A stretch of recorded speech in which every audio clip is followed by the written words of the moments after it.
Le monde à la carte avec Guillaume Audas ce matin. Guillaume, direction la Syrie avec vous. Grosse inquiétude après l'évasion massive ce week-end de milliers de familles de djihadistes de camps de prisonniers. Alors parmi les évadés, il y a des Syriens évidemment, des étrangers, peut-être des Français liés à Daesh.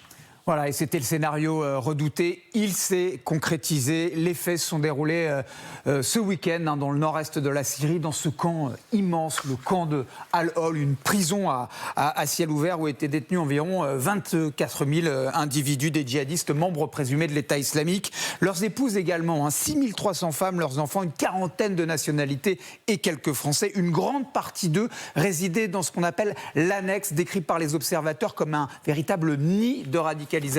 80% des gens qui étaient dans ce camp-là sont évaporés dans la nature.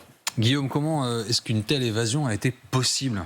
Alors, la Syrie, c'est un pays composite avec une multitude de minorités. Parmi eux, il y a les Kurdes. Les Kurdes sont nos alliés dans la lutte contre l'État islamique. Ce sont eux, notamment, qui gardaient ce fameux camp dont on parle. Sauf qu'à la suite de combats le mois dernier en Syrie entre les forces gouvernementales de Damas et ces forces kurdes, eh bien, celles-ci ont rendu les armes. Elles se sont retirées. Un vide sécuritaire s'est installé.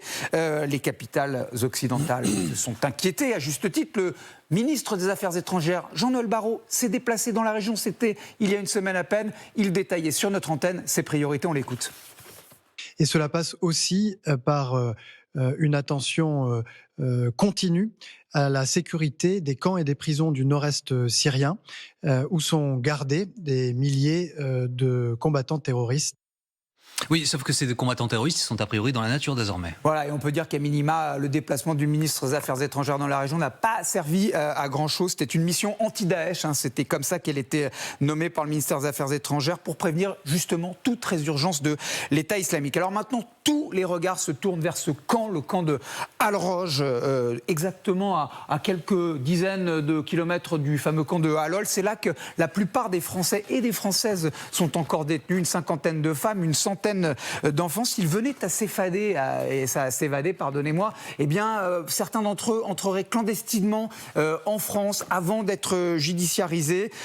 Évidemment, Paris s'inquiète, Paris continue à frapper, comme ça a été le cas le mois dernier avec des rafales en Syrie contre l'État islamique, dans un moment crucial, ce moment où la menace terroriste est encore très vive en France. J'en veux pour preuve, évidemment, l'attaque qui s'est déroulée sur les Champs-Élysées. C'était vendredi. Un assaillant a cherché à tuer un gendarme. Cet assaillant, c'était un ancien détenu radicalisé, fiché S, un Français. Et qu'est-ce qu'on a trouvé sur lui ? Une lettre d'allégeance à l'État islamique.